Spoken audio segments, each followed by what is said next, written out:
that might be a short-term way to help create thousands of jobs, but in our viewpoint and backed up by data and evidence, when there's a dependency on one corporation to have thousands of jobs, right? There is that short-term benefit, but there's health deficits, there's environmental deficits, there's labor issues, and once that corporation has utilized that workforce to get even bigger, another city will just give them better tax incentives, and then they'll move, because there is no core loyalty to the people and the community that built that corporation, and then that town or city is left decimated.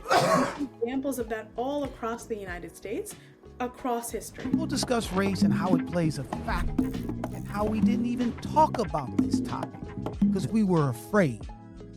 A Black Executive Perspective. We are coming to you live from a new BEP studio for another thought-provoking episode of a Black Executive Perspective podcast, a safe space where we discuss all matters related to race, culture, and those uncomfortable topics people tend to avoid. I'm your host, TonyTidbit. And I'm your co-host, Crispy Reed. Before we get started, we want to also make sure that we give a shout out to our partners at Code M Magazine, whose mission is saving the Black family by first saving the Black man. Check them out at Code M Magazine, 2Ms.com. Definitely check out our partners. And again, we want to pay homage to our man, President of Code M, Brad Boland. He's recovering from, something major, but he's taking care of it. God is good. So Brad, all our prayers are with you, my brother. But outside of Brad and Code M, today, because that's what we're here to talk about today, we sit down with Himalaya Rao-Potlapally, trailblazing managing director of the BFM Fund and co-executive director of Venture Partners Fund, to explore how her team is flipping the VC script. They're ditching unicorn fantasies for real community-rooted wealth.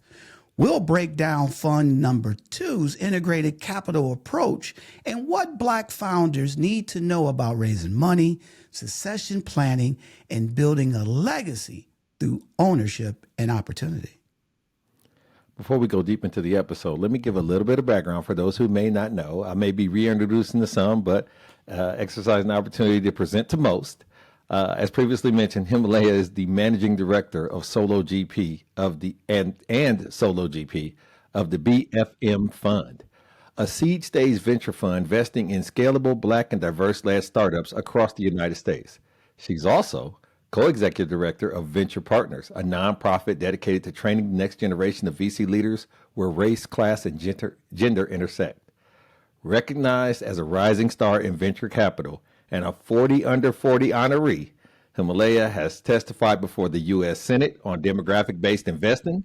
Her mission, expand access to entrepreneurship and build lasting wealth in BIPOC and rural communities. Himalaya, welcome to a Black Executive Perspective podcast.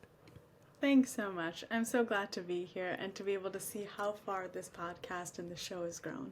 Oh, yeah, absolutely. Well, look, and that's why we should say welcome back. That's because you were, I was OG. saying in the pre-production, yeah, she OG, right? You came on in our, I think, episode 3 when BEP was a tadpole, okay? And we didn't even sprout corn yet. We were corn buds. And now you come back. And we got a studio, and we got my man, the co-host with the most, Crispy Reed. And we're excited, my sister, excited that you came back to bless us with your presence and, more importantly, talk about this important topic. Likewise, I'm excited to be here. I can't wait to get into it. Cool. So, from the duct tape days when you helped us get all kicked off, tell us a little bit about where you currently reside and a little about your family and things of that nature that keep you excited. Yeah, absolutely. So I am currently in Virginia, and actually that might be a change, Tony. I think we had just moved to Virginia when we did the podcast, and now it's been a few years. And so that it was in the middle of the pandemic. And so there was a lot of shifts between now and then, but I actually still live in Virginia. I have 3 dogs. They are chaos. I have a wife who is always the better half of the relationship. she's always right. She would attest to all of these things. And I think what has continued to bring me energy actually has been recently meeting larger groups of people from across the country doing restorative justice work and doing integrated capital work. I think that has renewed my appetite for what's possible. That, and as Tony knows, during the pandemic, we really dived into how to do pasta making from scratch. And since I've been on the podcast last, I now want to report that I also have perfected a bolognese sauce. So Oh, my girl. those are my accomplishments. Like I said, I'm hungry now. So to be fair, if we're doing revisionist history, Himalaya invited me over for some pasta. Okay. My mouth is still watering, but I think I might have waited at the right time because now she's perfected it. So I'm going to have to burn up some gas and get down to Virginia and sit down with her and her partner and Chaos. And if I remember correctly, Chaos, wasn't that Maxwell Smart? Didn't they have, wasn't it, that was the bad organization. That was the bad Hydra. people, right? Yeah, Chaos, right? So I'm going to definitely come down to Chaos. But more importantly, thanks for coming back, my friend. We're excited. But I'm holding you accountable to the pasta. So just to be clear, we're not forgetting that, okay? No, we'll set a date today. Oh, let's definitely do that. Now, listen, and look, Chris went over your bio, but to be fair, you are very accomplished. As he stated in the bio, you presented in front of Congress in terms of, entrepreneurship and funding and stuff to that nature. You're on a ton of platforms. You're building a big, huge business. You're in high demand. So why did you want to come on BEP to talk about this topic? Yeah, absolutely. So one of the things that actually stuck out, Tony, back when I had talked with you, I was in the middle of, I believe it was both fundraising and deploying the fund. And so I was on a lot of speaking circuits. Like, I think when people raise money, everybody wants to talk to them, right? And so you Right. get on the speaking circuit.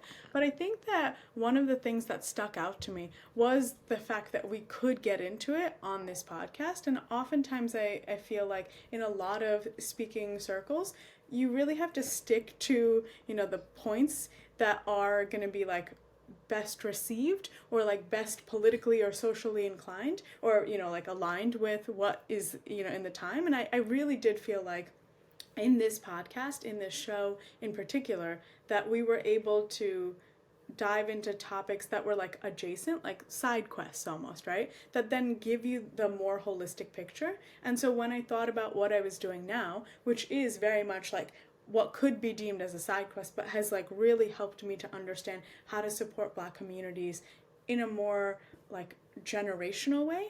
That's why I thought about you first, was because I think that this show has the ability to dive into it, but not just in like one targeted way, but be able to like wrap it around with many other conversations.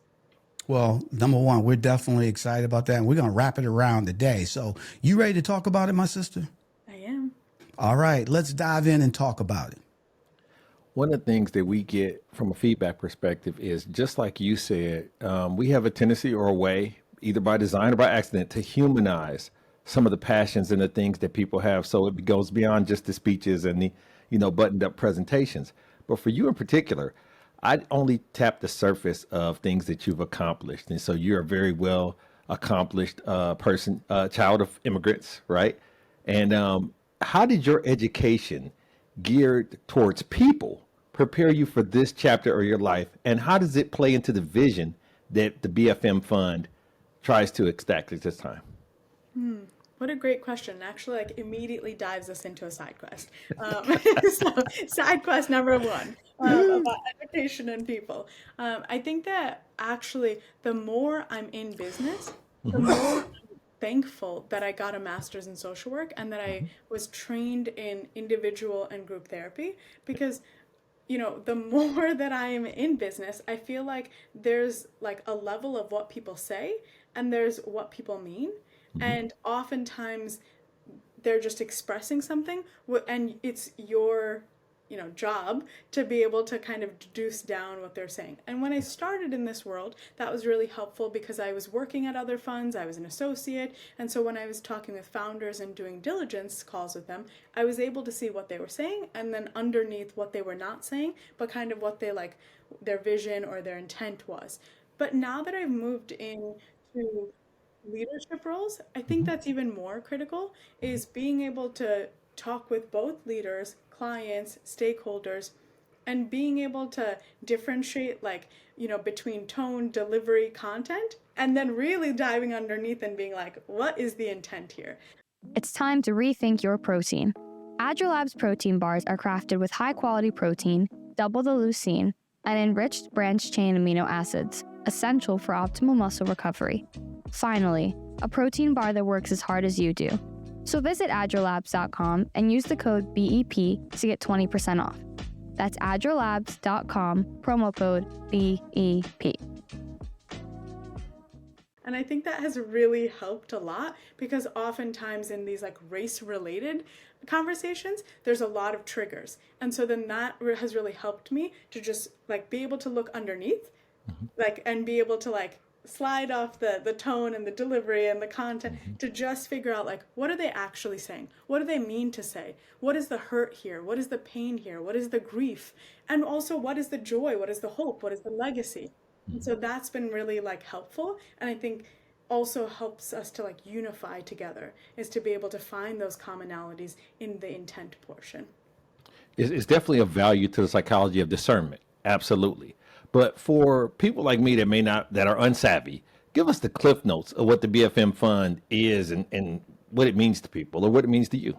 Sure, absolutely. So we, I would say that the BFM Fund as an organization is pretty fluid. And it's fluid because I think I, as a person, tend to be really customer, like focusing on customer co-creation, focusing on iteration. And so when we started it, I think our North Star is how do we accelerate Black entrepreneurship? And when we thought about Fund One, based off of the skills and resources that I had, I was like, okay, great. Like, I will be able to contribute to a venture capital fund because I have the network, I have the skills to evaluate, I have the network to be able to operationalize this. And so that's what we did. As we thought about how well that helped to accelerate Black entrepreneurship, we were really proud of where we are in terms of seeding Black-owned businesses across the United States. But I think one of the things that I actually talked to Tony about in pre-production was this notion of, are we supporting the short-term aspect of decentralizing Black entrepreneurship? But then when we think about long-term, are we centralizing corporate power, or are we supporting, that long-term aspect of community ownership? And so I think for us, some of the North Stars that we kind of hold to is, how do we accelerate Black entrepreneurship? How do we create pathways for generational wealth? How do we also support this idea and reality that entrepreneurship can be utilized by people for their own economic mobility? I think that something that is fundamental to us is that we don't believe that sustainable economic development happens when corporations are incentivized to come to cities, towns. That might be a short-term way to help create thousands of jobs, but in our viewpoint, and backed up by data and evidence, when there's a dependency on one corporation to have thousands of jobs, right? There is that short-term benefit, but there's health deficits, there's environmental deficits, there's labor issues, and once that corporation has utilized that workforce to get even bigger, another city will just give them better tax incentives, and then they'll move, because there is no core loyalty to the people and the community that build that corporation, and then that town or city is left decimated. Examples of that all across the United States, across history. And so for us, fundamentally, one of our North Stars is, how do we create and help facilitate entrepreneurship at a localized level, so that when you think about economic development and economic mobility, it's not outside forces coming to support and create that. It's the people within the community that have the ability to create it and sustain that long term. Wow. And you just said a lot. And when I say you said a lot, you said a lot of great things. And the way you did it is 1 + 1 + 1 = 3. Okay. This will equal this will minus this, that will minus this, right? One of the things though, when it comes to, so I got a couple of thoughts, the questions I want to ask you here, but one of the things when we talk about entrepreneurship, right? Even that word, people get nervous. Okay. They've been, I can't do that. They may have the greatest idea. They may, but when you hear it, it sounds foreign and it sounds like something I can't do. Versus when I hear corporate America, I hear I can get a job. I can get some money now and blah, blah, blah. So number one, talk about why it's so important, why entrepreneurship is a powerful engine for economic development in the Black and underserved communities. And then the second thing, why they shouldn't be afraid of it. One of the things, actually, Tony, that I talked about the first time I came was this idea of Natasha and I living in New York, Natasha generationally being from New York, I, definitely spending a significant amount of time in New York. And we lived together, before moving to Oregon, and that's where we got our MBA. And, Right. At that time, I was working as a school social worker. I also worked in some nonprofits, and Natasha worked as a school teacher. We were also both nannies, and then I was a waitress on the weekend. And beyond all that, we were also doing business ownership, but we didn't know that. And it wasn't until I got to Oregon, studied through my MBA program, learned about this word entrepreneurship, and I was like, wait, that's what me and Natasha were doing. We didn't know the word entrepreneurship. We didn't even think of ourselves as small business owners, because if we would be like, oh, that's a restaurant, that's whatever, a brick and mortar kind of thing, or there's a construction company, that's a small business owner. We didn't think what we were doing was small business ownership, because I think I mentioned this last time, Tony, is it was a hustle. It was a hustle. Correct. That's how people look at it. It's a hustle.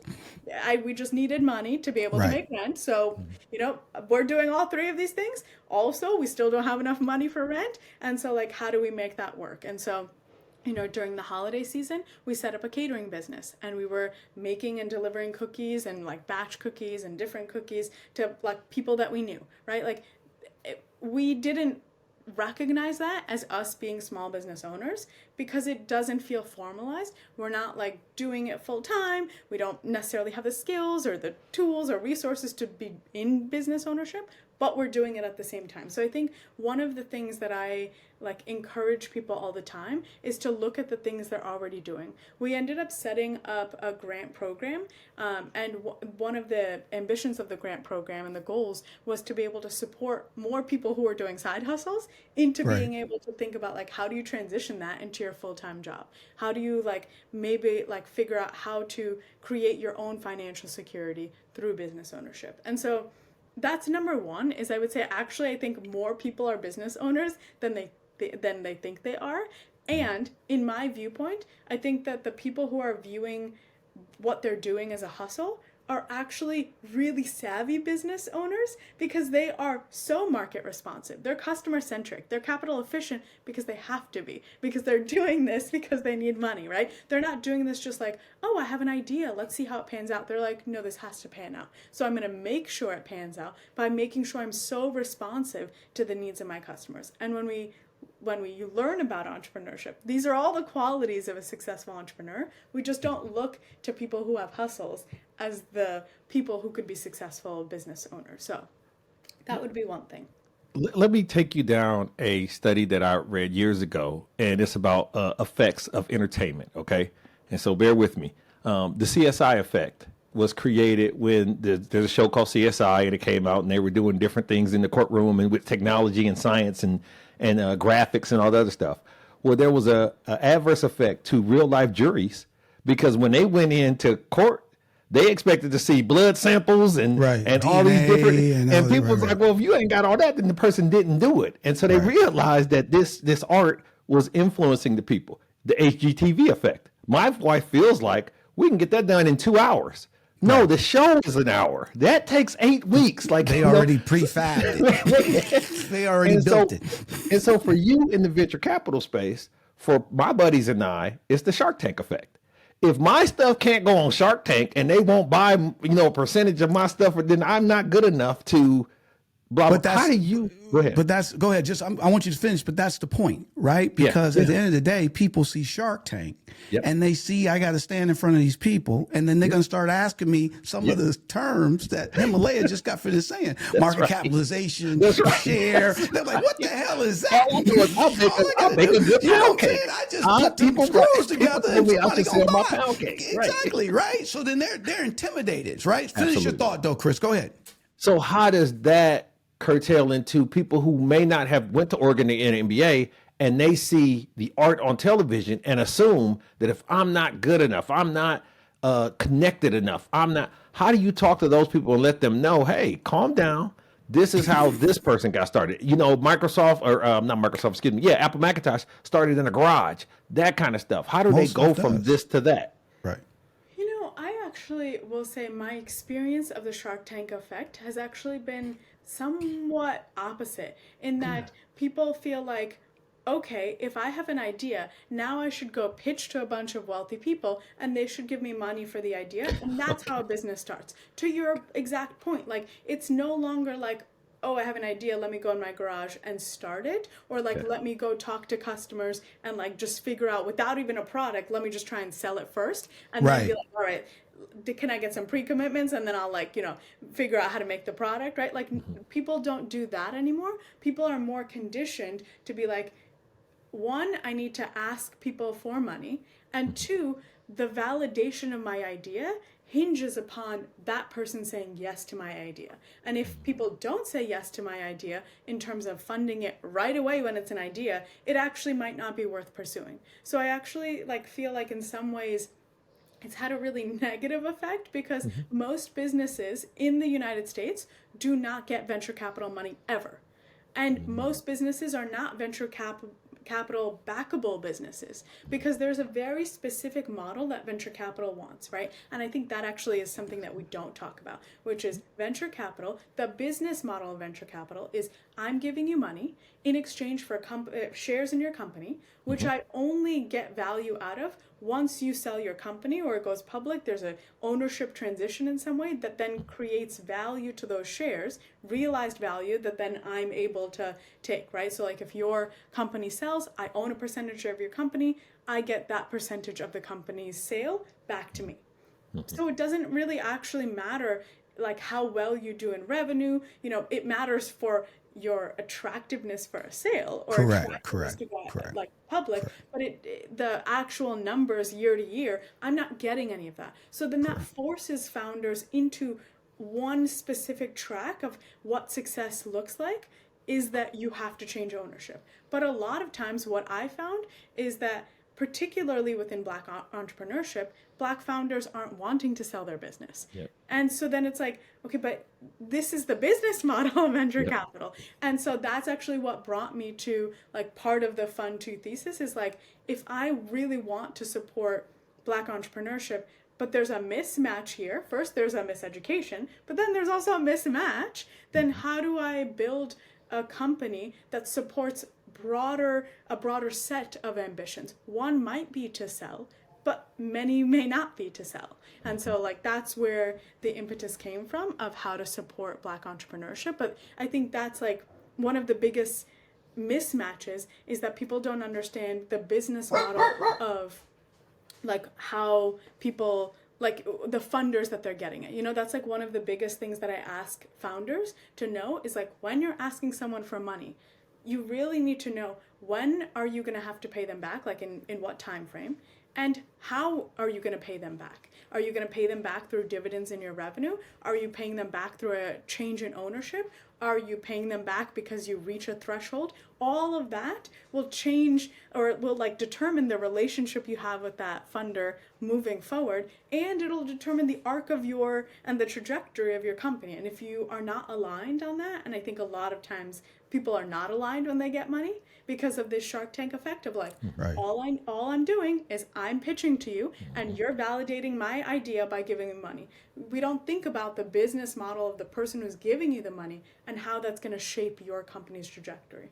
Right. Let me say something though. Let me say something real quick, Tony, because this is important, especially for folks where I'm from, right? There's a certain level of vulnerability and exposure that Black folks do not want to invest. First of all, we don't have a necessarily investing culture. We want it, immediately. But And we don't want to be transparent either. Yeah, absolutely. And so the idea of I can't give you my idea or you'll steal my stuff, right? Correct. Or, with the NDAs and all this other stuff, we just don't have that level of savviness, not monolithically, but for the most part. For the most part. Or the idea is I'm doing this and my assumption is my son or daughter are going to want to do this. And then the kids don't care about that church. They don't care about that whatever you invested in. They're not going to take over the production company, those type of things. How do you have those conversations to let people get over themselves emotionally? Because as you stated, when you used the term founder, that was really poignant to me because there's a level of my baby aspect into a lot of these businesses. So yeah, that was great questions and like side quest 2 and 3 right there. So I think 2, right, is around that notion of like, how do you share your business if you think people are going to steal it? And I think there is a very both historical and current reality to that, where we constantly see Black ideas or, like ideas by the Black community. It's historical. It's right? happened since we've been here in the United States, right? Time, right? It's like, it's not just like, oh, it happens in the past. It happens all the time, right? It happens all the time.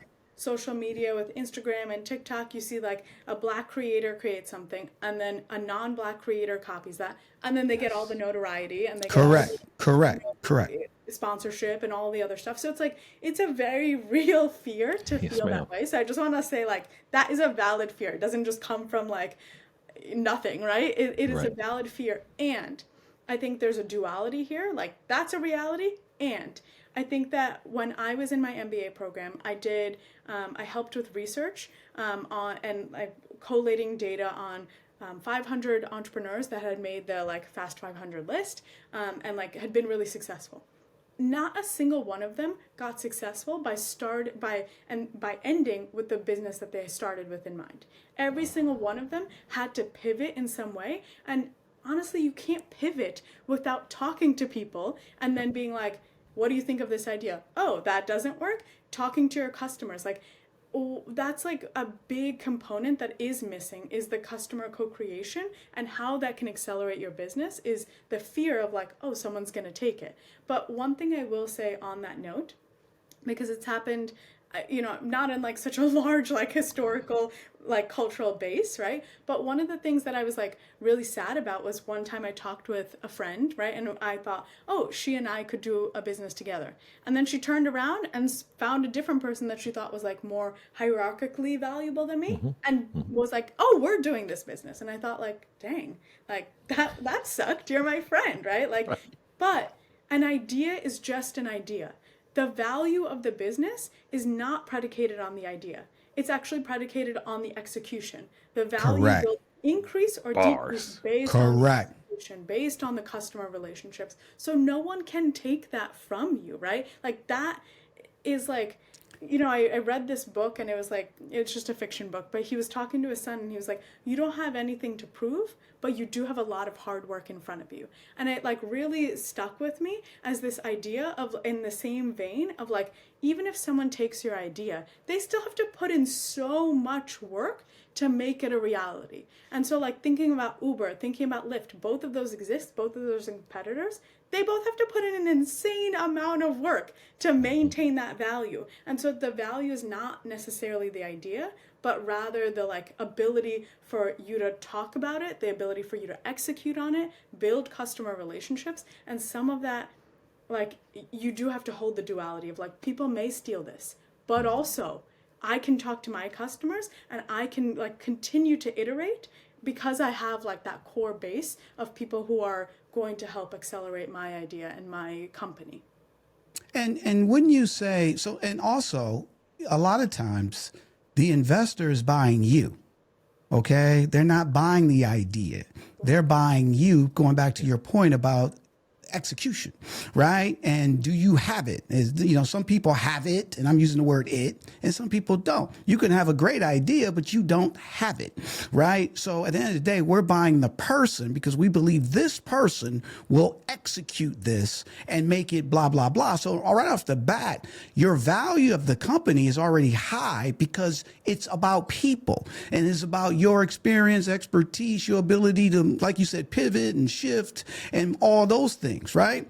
Now, talking about shifting, tell us a little bit how this fund is different than the first fund you put together. Yeah, so the first fund was just a straight venture capital fund. And I remember talking to someone who was already in integrated capital, and her name is Jenna Stoney, and she creates the T25 list, and it's all about these really innovative funds. And I, at that time, being in Oregon, being the first woman of color ever to be in traditional venture capital, to then subsequently launch a fund, also, being someone who is under 60, also being a person of color, also being a woman, and those are a lot of hands. You ain't lying. Also focus on Black entrepreneurship, which no one had done, right? I was pushing a boulder uphill. I was fighting everyone and their grandmother, right, in the state to be able to let this happen. And so when I talk with Jenna Stoney and she's like, oh yeah, I make this list for innovative funds, I was like, oh, let me tell you about BFM. And I remember her being like, that's really nice, but I'm looking for funds that are doing more innovative work. And I was like, how could you even say that to me? I was really sad and really upset because I was like, you don't even know how many grandmothers I'm fighting right now to make this fund happen. How could you think it's not innovative? And I think over time, I've started to realize okay, it's because we are just changing who gets capital, but we're not necessarily changing the systems and the limitations within venture capital. As I mentioned, the ways in which you get money back in venture capital limits the types of companies you can invest in and the trajectories that they can have. We really have to prioritize very, very quick inorganic growth, a low number of employees to be able to minimize burn and just get to the exit. That's the goal. But in venture capital, there's not necessarily built into the model this idea of what impact are you making? Also how are you affecting your local community? Also, when we think about the economics of an exit, how does that get spread out? Just because there are Black wealth holders versus white wealth holders doesn't mean that it gets trickled down into the Black community, right? We've learned about trickle down economics and how it doesn't work. And so I think that's over time, I was dang, I guess Jen was right? We are still limited in what we can do and how we change how money and power flows. And so when we think about the lessons that we learned from that, one of the biggest things that we've learned is how we can actually model our fund to be an integrated capital fund. And so actually that means that we have different types of capital so that we can meet people where they're at and actually offer customized investment terms. So the kind of vehicles are 1, a grant, number 2, revenue-based financing, and I can get into that in a moment and kind of explain what that is, and 3 is equity financing. And instead of just coming to you, Chris, and being okay, I like your idea, and I can only give you equity money, even though you've told me you don't want to sell. Well, that's the money I have, so that's what we can do.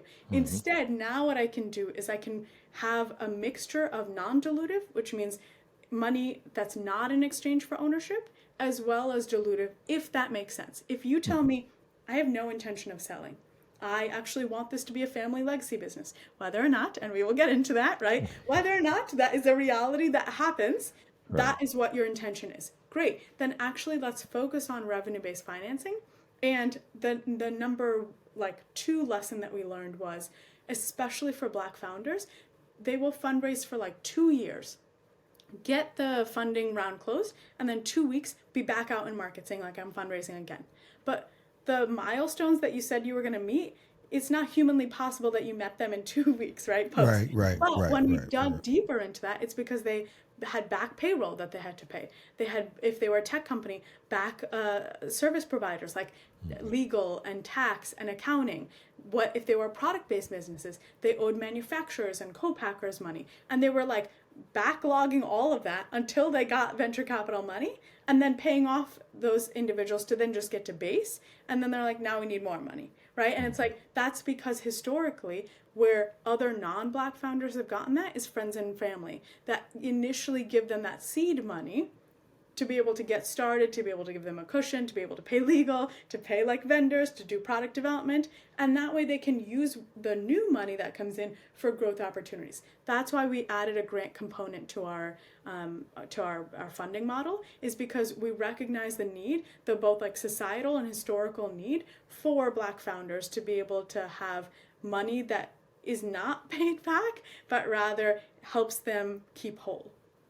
And so that way they can use revenue-based financing or equity money in the way that it was designed to.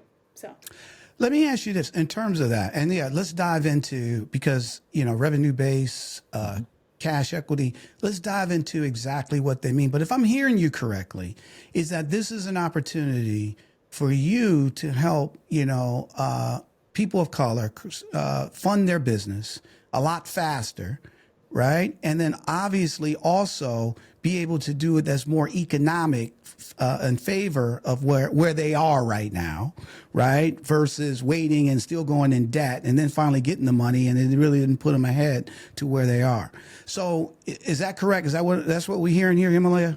yeah, absolutely. And there's, I think, different pockets of money, philanthropic versus loan, non-extractive versus equity funding. They all have different motivations and they're meant for different things. But I think when you don't have money, anyone, right, will just take any money and use it for what they need. But what we've done over the last 5-6 years has been to, when we're working with Black founders, to really go underneath the hood to be like, what exactly do you need money for? And then also seeing a use case of how they use the money after, right? Because I think oftentimes, to your point, Chris, there's a lot of fear when it comes to pitching. And I know that when people are pitching to me, there's a power dynamic, right? Because I'm holding the funding. And so they're not going to say things that they're going to think are not advantageous to share.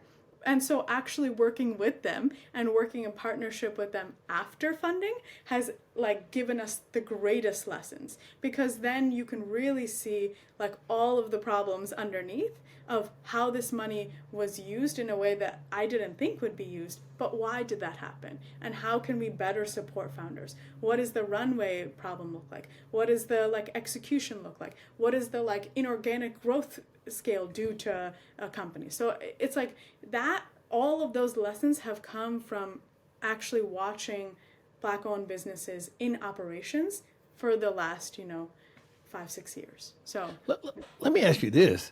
How do you get past? So I'm listening to you and you're extremely articulate, extremely passionate, and you said some great things. But luckily, I've read a couple books and I know some of the vocabulary. A lot of people ain't gonna know that, though. In the beginning, I thought you were a us advocate and a us champion. And now I'm hearing a lot of them come out of you. So are you connecting the bread to the people or the people to the bread? But that's what it seems like, though, bro. I mean, at the end of the day, she's got to get the money, right? Yeah. And then be able to help feed the family. This is Jesus, multiplying fish. But that is such a good question. And I'm going to answer that with a story that one of my mentors at JEI... Here's the parable. Yes. I think that she's great. Her name is Esther, and she is phenomenal. And she always uses storytelling to illustrate points, and I think she does an awesome idea. Or she does an awesome job. So she talks about venture capital as this notion of Cinderella and the prince. And so the prince comes and he has one glass slipper. It only fits one person. And he goes around town and he's like, do you fit it? Do you fit it? And everyone's trying to mold their foot into it, but they can't, right? Because the shoe is only made for one person. And the promise is, if you can fit your foot inside the shoe, you will be waltzed away to this fairy tale version of life, and you'll never have your socioeconomic status again. You will end up with the man, with the palace, with everything your heart desired if you can fit into this shoe. And everyone's trying to stuff their foot into the shoe, and only one person gets it in that entire village. And so she was describing venture capital in that way of everyone is trying to get money because of the Shark Tank effect of maybe I can do it, maybe I can do it, stuffing their foot in where it doesn't fit and being man, I feel so rejected. I feel but it was only meant for one person, right? And that's all that they were doing. And she was saying, what if you shifted to being a village cobbler? A village cobbler doesn't promise the ability to like change your entire life and whisk you away into this fairy tale land. But a village cobbler is able to work on everyone's shoes because they have many different tools to be able to work on many different shoes. And they're kind of working at the root issues. They're not saying like, okay, I have one shoe, can you fit it? They're like looking at your shoe and saying, okay, you have a hole here. Actually, you need a different sole. You need different laces. And so they're able to customize their approach because they have many different tools and many different resources to be able to support that. And I think for me, Chris, to your exact point, I was like, who am I serving? Am I serving the investors? Am I serving the founders? And that was a real existential crisis for me because I got into this to help support the masses. And I didn't feel like I was supporting the masses. I definitely wasn't, right? Like I was still having to be very selective and be like, I'm so sorry. I really love your business. I really like you. You're definitely not going to sell. Like you have no intention to sell. And you're like the business model isn't going to sell. I can't give you money. And I kept having to say no to so many people.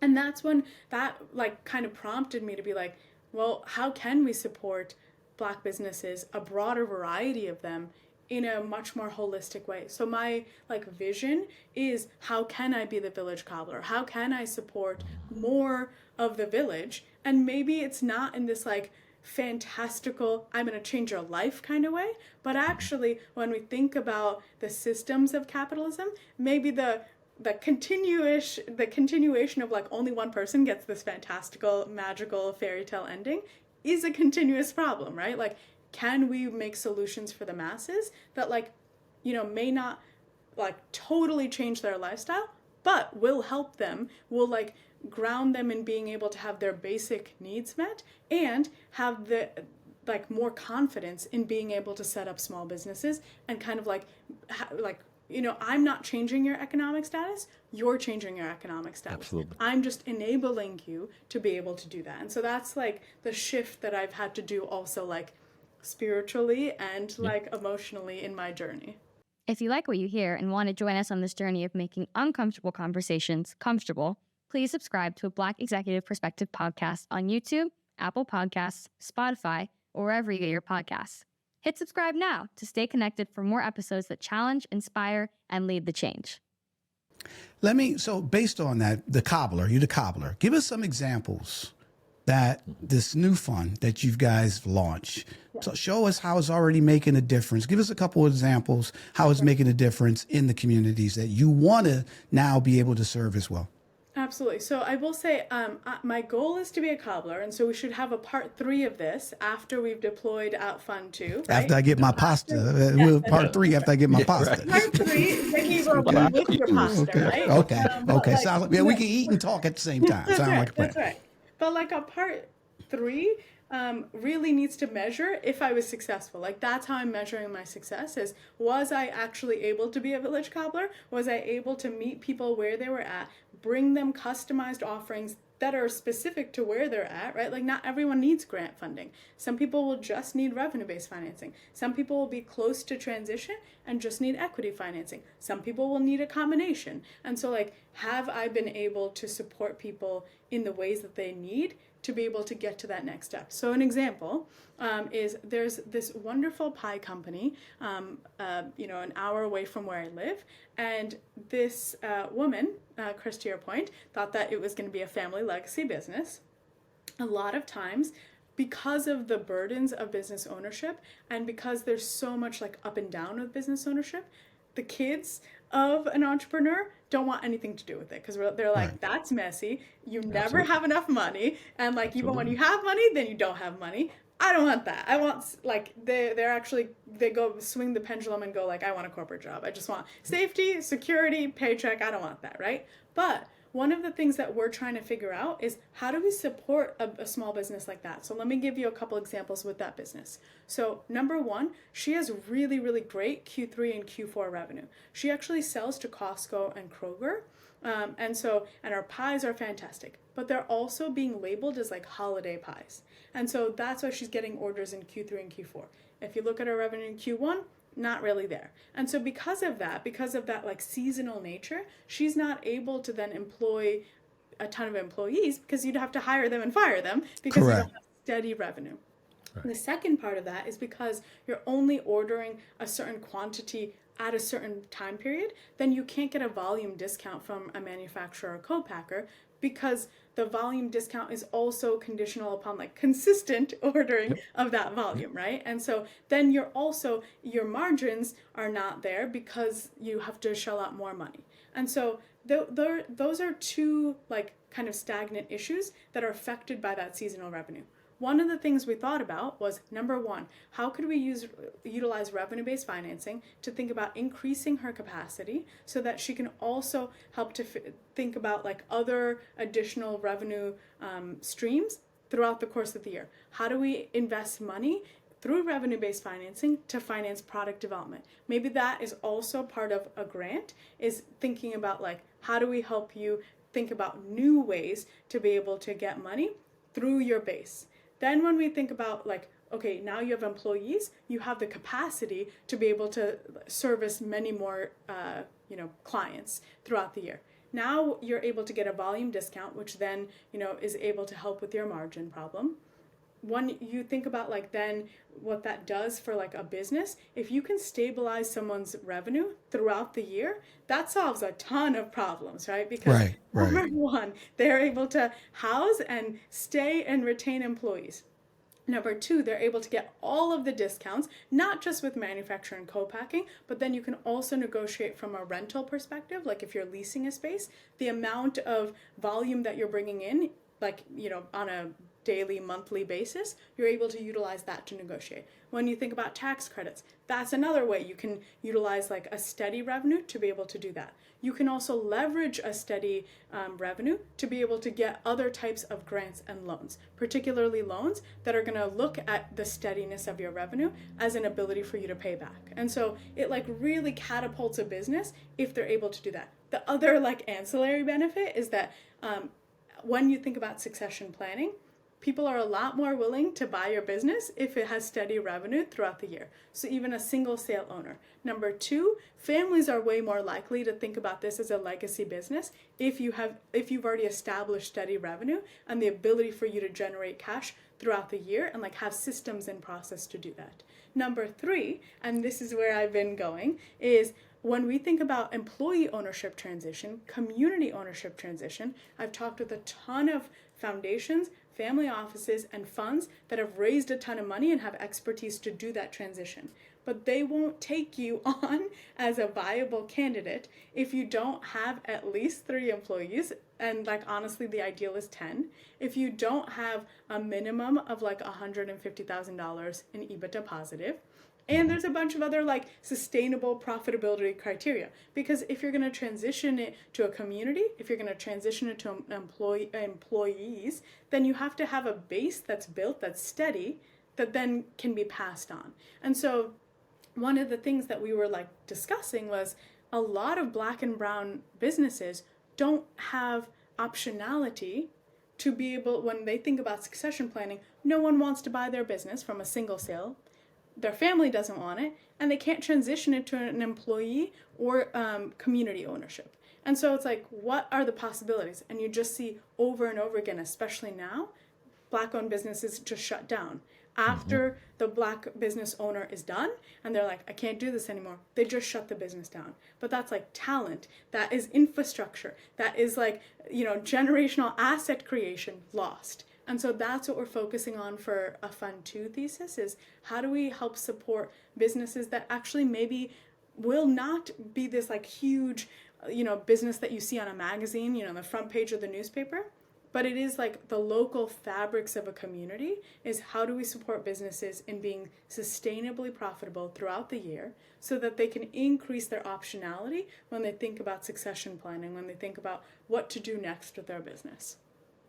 Is that a good, easy conversation for you to have? Because generally, dreamers or creative types have pie in the sky expectations. And so what you do is you come and douse them with what success looks like in 5, 10, 15 years. And they say, wait a second, that's only 13%. Now realizing the market is way less than that if you put it in a stock, blah, blah, because everybody uses the archetype of the greatest thing that ever happened as the way things should go. You know what I mean? Once again, Steve Jobs. I started off in my garage and now I'm a multi-billionaire, and everybody doesn't think rationally when it comes to their baby. Once again, their baby and their investment emotionally. And so in business school, they told you the things that you never want to negotiate against is sentiment and spite, because people don't have a good qualification of the economic value of either, right? Like they'll spend $1 million just to spite you, like our current president, or they'll spend $100,000 to buy a car back that their dad used to own that's only worth $1,000. So any idea of having these real conversations with people, how difficult is that? And I know your degree helped in that regard, but does that create a level of difficulty in bringing them back, having that come to Jesus moment with these folks? I think it definitely does. But what I've learned is to assess where a person is in their trajectory and what their views are on capitalism and where they would like their position to be. And so it is like absolutely no shade, or like it's not a problem if people are like, I want to be the next Amazon, I want to be the next Microsoft. That's awesome, that's great, and there's venture capital money for you to do so. But as like a person who wants to be a village cobbler, I'm not looking to be the prince. I'm not looking to make this fantastical dream come true. I'm looking to support the masses with the resources that they need. And so actually one of the things that has helped with that is actually talking to business owners that are like 3 years into their business ownership journey, who have more of the reality of like, where they can go with this and where they want to go with this. Because a lot of times after someone has run a business like for 5 years, for 7 years, they're tired and they're like, this has been a lot of work. And so how can I create, and they already have a customer base, and maybe it would be really helpful for them to like think through how they can use their existing product in different ways. And they're more open to that because of the fact that they're like, I need some steadiness in my life. You know, as a person who's also an entrepreneur and creates things, the steadiness is not something that is part of entrepreneurship. And if you can kind of talk about that, that kind of breaks through, because they're like, yes, I need something that will create steadiness in this chaos of entrepreneurship. And so I think that has like helped to open some doors, is by being like, what is the core value here that you're missing in your current life, that if we could support that, now we open doors to communication.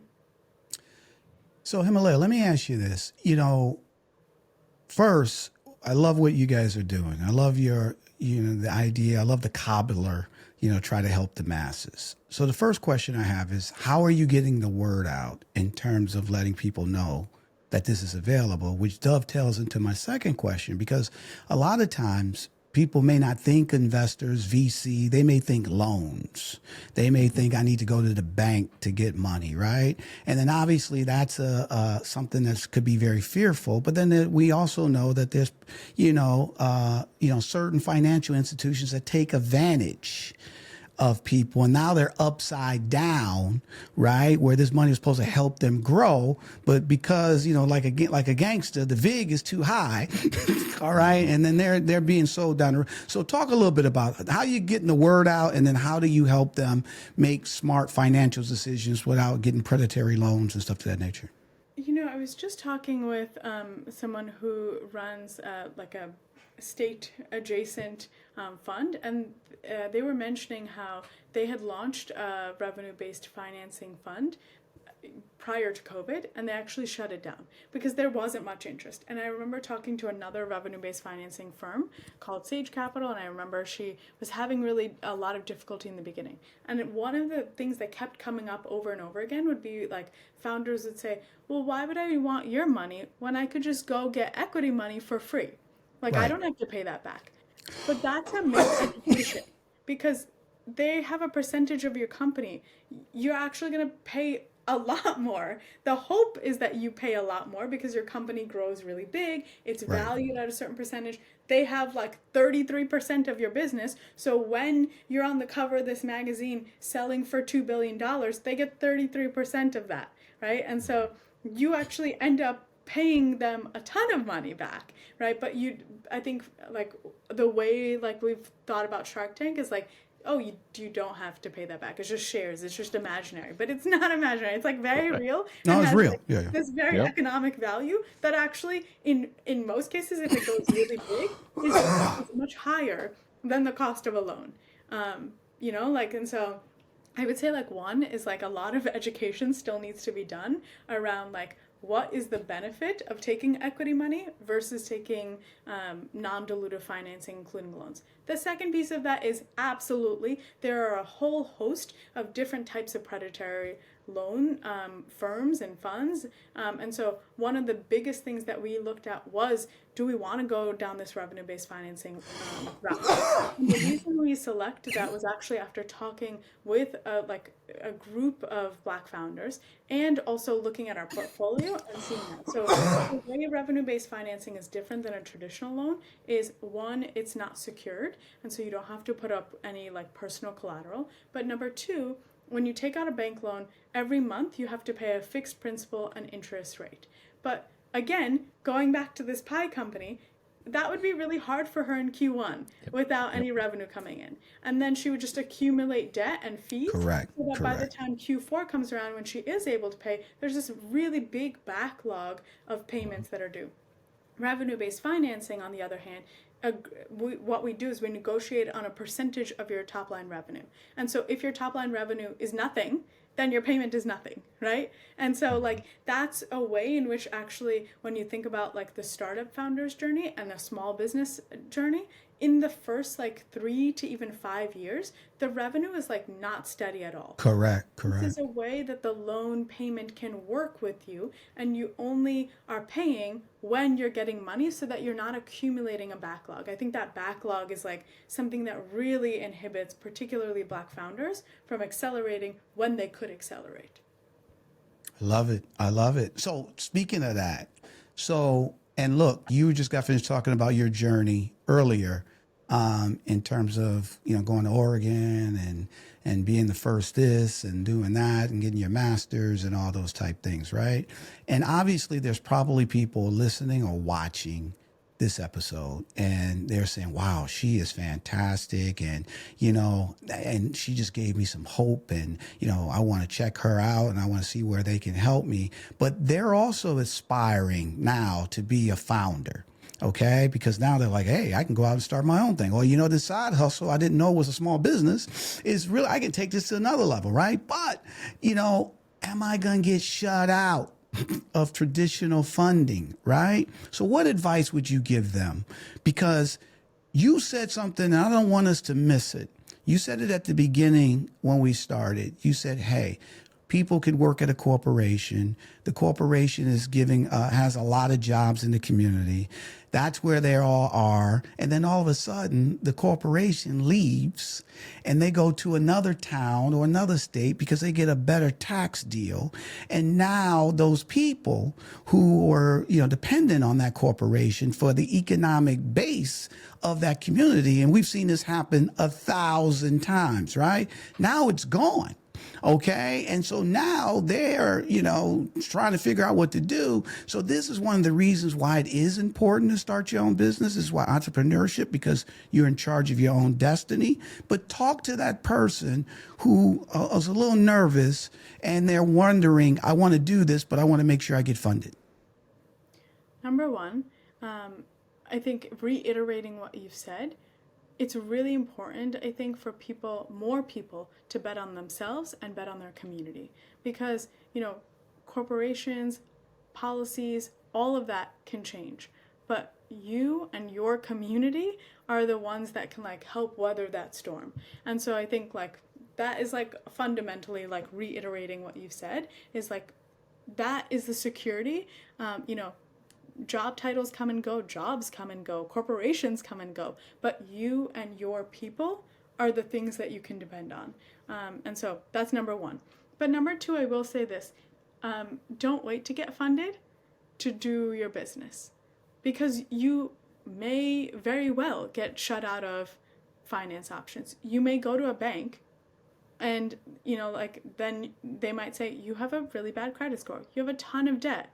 you don't have a business right now. Or even if you do have a business, it's not making steady revenue. There's nothing here that we can underwrite and like secure to be able to give you a loan. You might go to a venture capital firm and they might be like, cool idea, but that's not what we fund, or that's not when we fund, or that's not how we fund. You might get run out there. You might apply to a bunch of grants and they might, as grants do, get thousands of applications, and Right. you might not be one of them. So you may not get funded when you start your business. But that's actually why I respect the hustle and the side hustles even more, because they're not looking to get funded through external sources. They're looking to sell a product to be able to get money. And that fundamental knowledge of business transaction is actually what will make you successful when policies change and there's a backlash in DEI, and then all of the Black-led funds lose all of their funding. So then who's going to fund you now? All of the corporate programs that had, like entrepreneurship, like for Black-owned businesses, and they were giving out grants and loans and equity, all of those have gone away. Where are you going to get the funding? Policies change. People are the ones who you can count on, right? And like the people around you will be the ones that you can count on. And like that's what I mean about like customers too, is like you and your community. Think of your community also as your customers. They can buy into your success as well as their success by having that like integral reciprocal like commerce exchange. And so that's what I would say is like, don't wait to get funded, because you may never get funded, but that doesn't determine the trajectory of your career and the trajectory of your company. What I was mentioning, Chris, when you asked, was I did that research project. All 500 of those companies are wildly successful. None of them have venture capital money. So you can also be like incredibly financially successful and still never take venture capital money. It's not just like, oh, I want a small business and it's local and like I won't ever get big. You can get really, really big and still never take venture capital money. And so I think that's the message, is like, you may not get external funding, especially in the beginning. That doesn't mean that your idea isn't valid. That doesn't mean you can't start. Start with your customers. Start with getting customer money. And if your customer doesn't want it, I was like listening to this other podcast. Sometimes we think it's a marketing problem. Usually it's a product problem. Go back to your product, go back to your customers and figure out what's wrong with this product and why don't you want to buy it. Figure out what you can do to change that product to make sure the customer buys it. I think like we overemphasize this idea of like external validation and external like, funding. The customer is the one that's going to determine your end trajectory, right? And so that's what I would say. Number 3, Chris, you actually mentioned this of like, I'm glad I read some books before this conversation. You threw out a lot of terms. I do tend to do that because I live in this world. But that nonprofit that you mentioned that I run, one of the things that we do is we also run cohorts for people that want to break into finance roles. So work at foundations, funds, family offices, nonprofits that are investing in entrepreneurs. And so we teach them the basics. One of the things we realized was a ton of founders who were taking our program, never to work in foundations or funds, but because they were like, I don't even know like how to get into the room and then what to say when I'm in the room. And so actually what that prompted us to do is we're working on this offering called the Restorative Finance Academy, where anyone will be able to take those videos and those lessons that go from like very start to finish.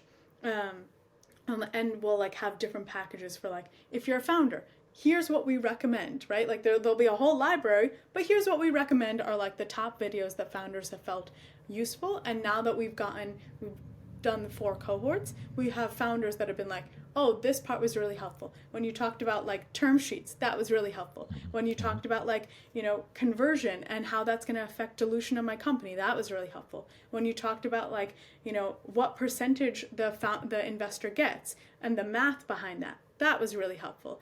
When you think about like what the trajectory can look like when I'm in venture capital, that's helpful. There's one video that's all about 4 pillars, and it's defensibility, scalability, exitability, and team. Those are like the 4 primary ways when you go into a room and you're talking to a venture investor, they're looking at your company and like evaluating you with.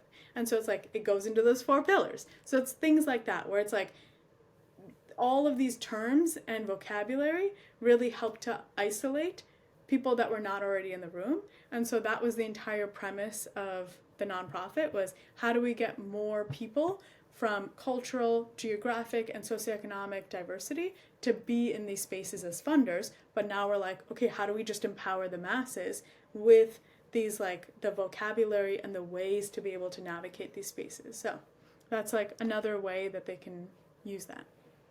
It's easy to understand if you've been here long enough, or if you've been alive long enough, that capitalism isn't going anywhere. Yeah. But for Black and brown people, for brothers and sisters, we don't feel like capitalism is for us.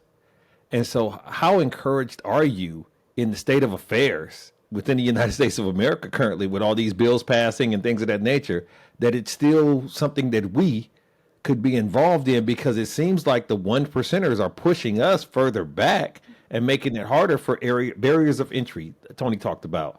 But I'm asking you from an emotional perspective, do you feel encouraged that we can weather this storm? Do you see a storm at all? Or is this just all in our minds because we don't understand enough to know that this is just smoke and mirrors? I think there's definitely a storm that has been brewing for a long time, that is now coming to more of the surface, and we are actively getting to see it get bigger. And there will be a reckoning at some point, right? Like, I think that history shows us that systems are built and built and built, and then at some point they start to decline, and we see a storm, and then there's this, like, catastrophic event, and a new system is born. I think that just is what it is. I think that actually the way that I keep my sanity is I don't think about, like, this macro whole, because if I did, and this is where I start to feel hopeless, because I'm like, how can I rail against a system of capitalism that is so big, that is, like, entrenched in every single thing we do? How can I ever, like, when we think about, like, racism, we think about, like, it's hand in hand, it's woven into capitalism. When we think about, like, the patriarchy, that's also woven into capitalism. And sometimes I feel like, how can I, right? Like, how can I as an individual ever dismantle this giant behemoth system? But instead of doing that, actually, in my study of restorative economies, what I've, like, started to learn is, like, you can't dismantle that big system, but what you can do is create small systems that work for people who want it to work. And that may not actually be scalable or replicable in another state or city, but if you start to have, like, independent agency, then the people in a different community can make a system that works for them. I think part of capitalism is we always think about scale. We're like, if something works, it has to work at scale. But it, like, often doesn't, right? Like, That's correct. whether we think about public or private policies, public or private governance, none of it works to scale, because we have so many different types of people that have different needs, and so we need different things. And so that's actually given me more solace, is, like, I got into this program called Just Economy Institute and their fellowship program. So I've been going through that for the last year, and hearing what each of my cohort members are doing in their jobs has been inspiring. And I'm like, immediately I'm like, oh, how could I, like, scale that? How could I bring that here? And it's like, the answer is you can't. Right? Like, that's happening, and it's successful because it's happening there. You can take elements of what is working there and figure out what will work in your community, but you can't just, like, point blank take a program that works somewhere and just be like, let's scale it everywhere, because that ruins, like, the magic of it. That's the same thing with, like, Black entrepreneurship. When we think about, like, beauty, it starts off small. It starts off for a certain group of people with a certain need. Then it gets really, like, big, and people are like, great, let's buy it. And then let's, like, change the formula to make sure it, like, works for everybody. But then you've changed the magic. Absolutely. That started the thing and made it effective. And so I think that, I will say, that's been my answer of, like, how do I retain hope, is, like, we can always count on ourselves, and we can count on our community. I think I'm very optimistic about people.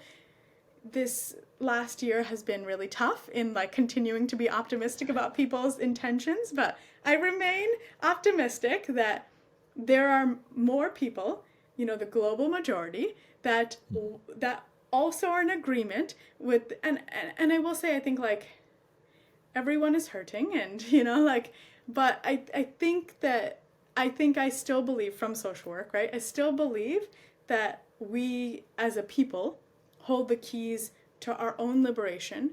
And if liberation is our goal, we can reach it. And maybe it's not like this is like how to reach liberation for everyone, but it's like how in small pockets can we get to liberation so that we can showcase like how liberation is possible in many, many different varieties. So I would say that that's not like an answer, like a, I don't know, it's not an answer to everything. I still feel hopeless most days, but I think that's how I like find hope, is by looking at all the ways in which small localized community action is working and being able to think about like what elements are working and how can they work in more places.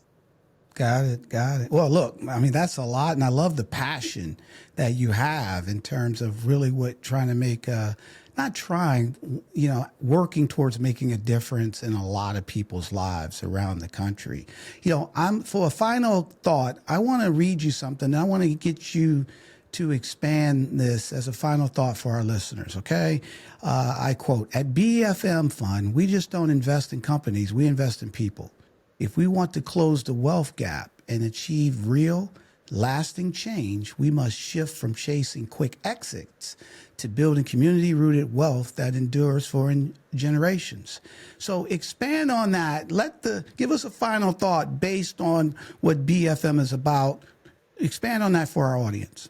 Absolutely. So that is going to be our last side quest, is building generational wealth. I think that as people across the board who have not had access to wealth, there's this idea of like, oh, we need the most cash in the bank to be able to build generational wealth. And I think that that is actually such a fallacy, and again, a miseducation, and likely an intentional miseducation to be able to keep us working and to be able to keep us stockpiling cash as the way to generational wealth. When you think about the people who have accumulated the most wealth and the most generational power in this country, they have not done it just through cash in the bank. They've done it through a variety of methods. And that's what like BFM is trying to perpetuate, is like, if we want to support Black entrepreneurship, we want to support the Black community as a whole, then how do we help to facilitate multi-generational asset creation?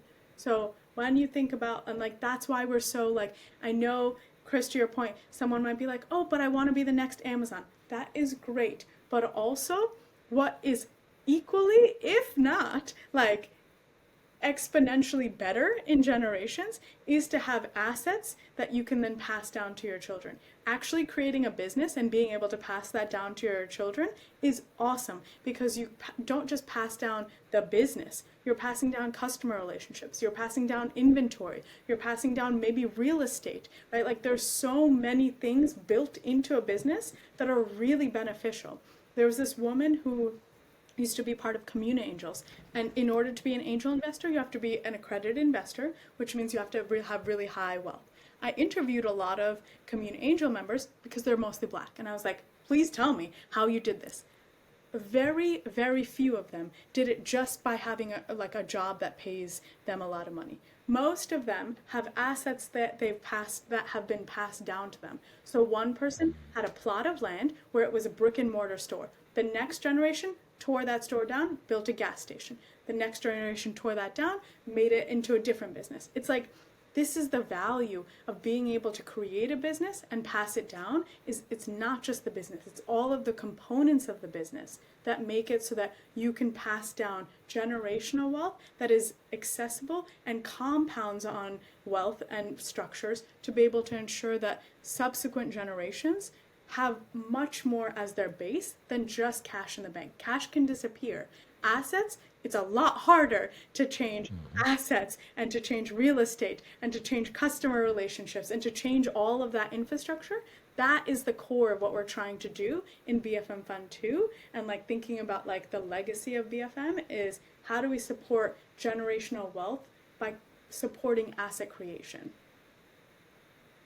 So let me ask you this, because this has been groundbreaking for me, but how can a Black Executive Perspective podcast help you and your village generate more of these non-child labor shoes for them to walk around in? That's great. And we like non-child labor shoes for sure. That's right. That's That's right. our goal. I think that one of the ways that you all have already helped is by giving a platform to things that are a little bit risque, right? Like I can't actually talk about like dismantling capitalism on a lot of even black focused shows, right? Like it's like you can talk about certain things, but don't talk about everything. But in here, I feel like we really get to dive into like that wraparound holistic thing of like all of these pieces are connected to one another. And so we have to talk about all of them and we have to go on all these side quests to then get back to the main, Right. show. So I think that's one way. The second thing that I will say is as we're envisioning this, we're taking a longer time to be able to put this together. The last lesson that I learned was that I think for someone who hasn't come from a wealth background and has worked with a lot of black and brown communities, I always have this urgency, like it needed to get done yesterday. Because we're talking about like restorative, reparative work, like it needed to happen. So I'm always rushing. And so one of the things that I'm doing this time is building a better team. And so actually what we're looking for in this phase are three different things. One, we're looking for businesses that are interested in learning about this, so that way we can like start to figure out like how can we work together even before, we start with the funding piece. Number two is we're looking for people that have a track record and enjoy working with founders, because now we're realizing it can't just be us that works with founders. We have really clear goals of like, once we work with founders in the next 3 to 5 years, here's what they need to like accomplish. We can't do that alone. So we're working with a ton of organizations and individuals who have already worked with entrepreneurs and small business owners on how to scale up their business, particularly from a revenue perspective, not necessarily from a outside funding perspective. And so if you are one of those individuals or organizations, we'd love to chat.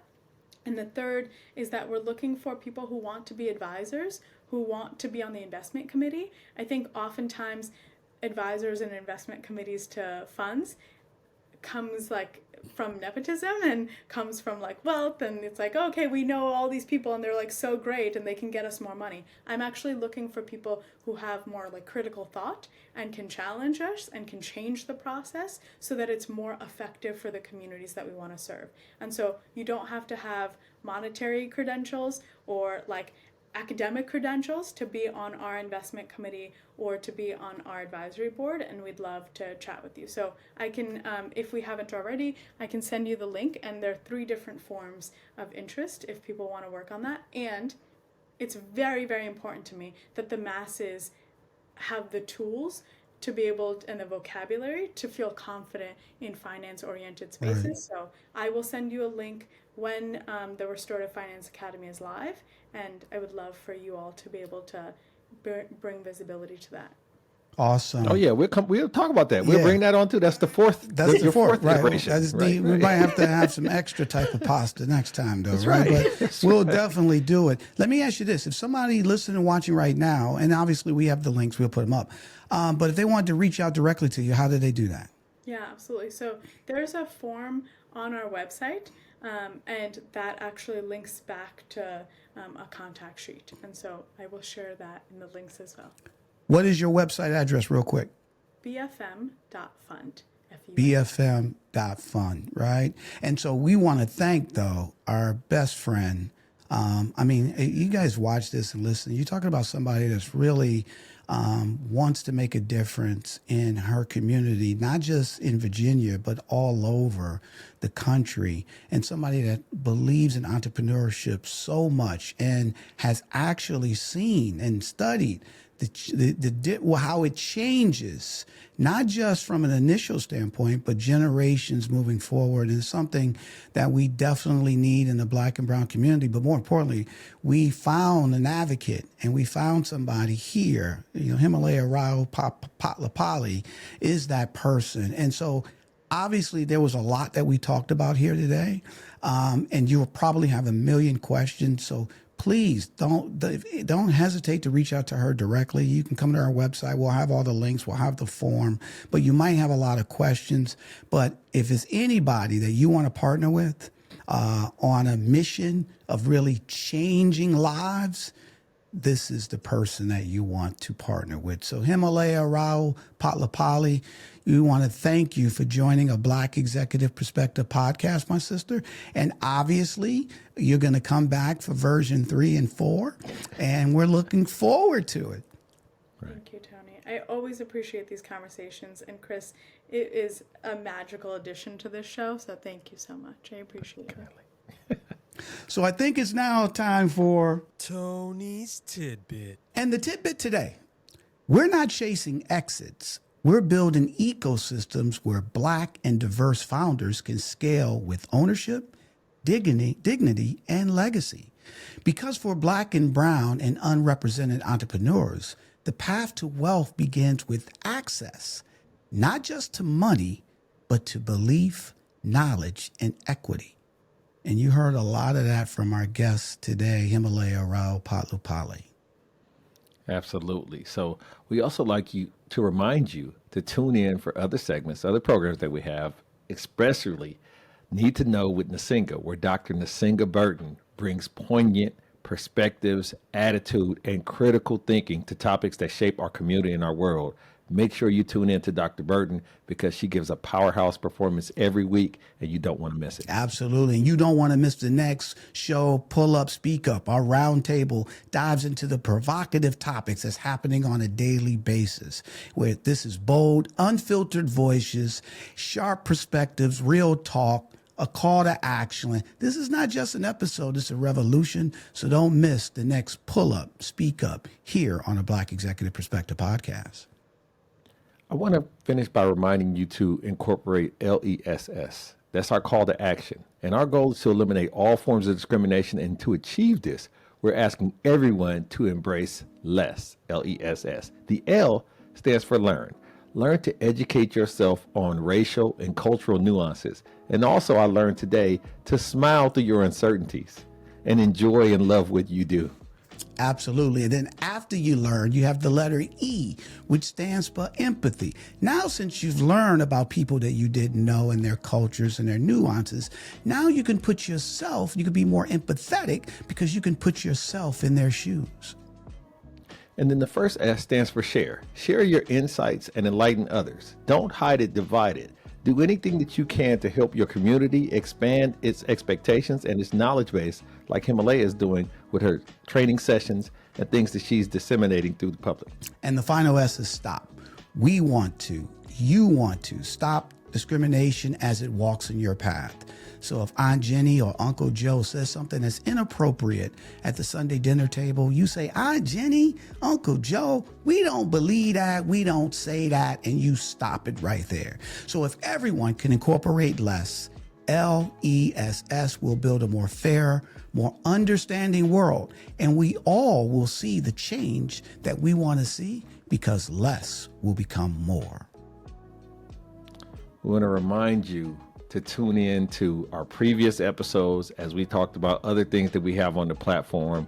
Look forward to future episodes that we'll have before you, but make sure that you go to the website, sign up for the newsletter, review this stuff. Tell us things that you heard on this episode that you'd like to hear more about, you'd like to talk about. Put the comments in. Subscribe to us where you can. Tony, where can they find us? My friend, you can find the Black Executive Perspective podcast on YouTube, Apple, Spotify, or wherever you get your podcasts. And you can follow us on our socials of LinkedIn, X, YouTube, TikTok, Facebook, and Instagram at a Black Exec. For our fabulous guests, Himalaya Rao-Potlapally. For my co-host with the most down in Dallas, Chris P. Reed, I'm Tony Tidbit. We talked about it. We learned about it. We're going to make some more money about it. We're going to strive about it, and we're definitely going to thrive about it. We love you, and guess what? We're out. A Black Executive Perspective.